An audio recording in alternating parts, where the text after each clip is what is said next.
The Book of Esther, Chapter 1.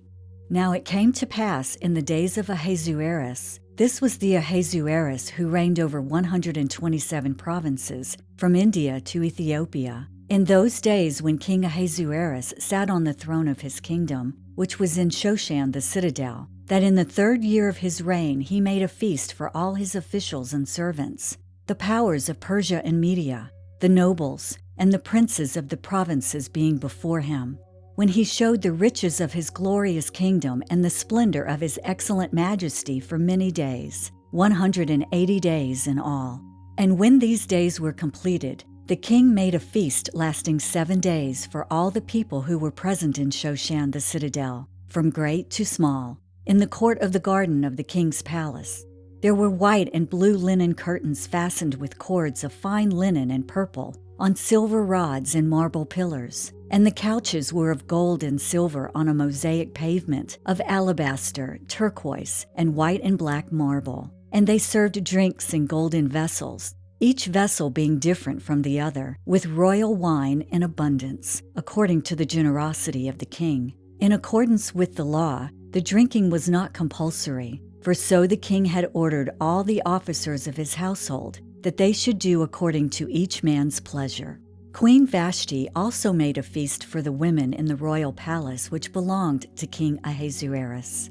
On the 7th day, when the heart of the king was merry with wine, he commanded Mehuman, Biztha, Harbona, Bigtha, Abagtha, Zethar, and Carcus, 7 eunuchs who served in the presence of King Ahasuerus, to bring Queen Vashti before the king, wearing her royal crown, in order to show her beauty to the people and the officials, for she was beautiful to behold. But Queen Vashti refused to come at the king's command brought by his eunuchs. Therefore the king was furious, and his anger burned within him.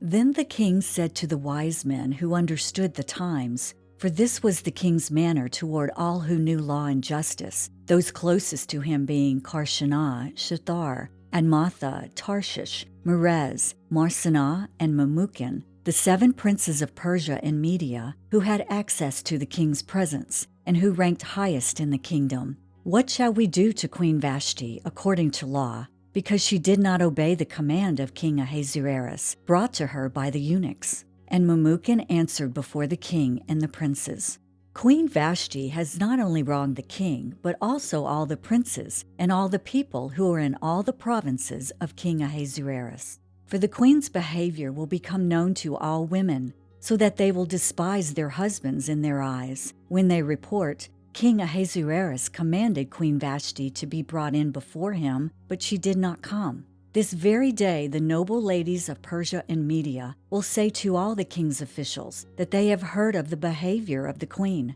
Thus there will be excessive contempt and wrath.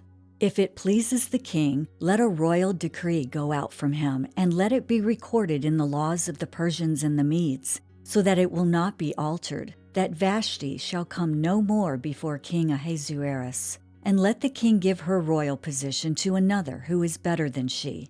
When the king's decree which he will make is proclaimed throughout all his empire, for it is great, all wives will honor their husbands, both great and small. And the reply pleased the king and the princes, and the king did according to the word of Memucan. Then he sent letters to all the king's provinces, to each province in its own script, and to every people in their own language, that each man should be master in his own house, and speak in the language of his own people.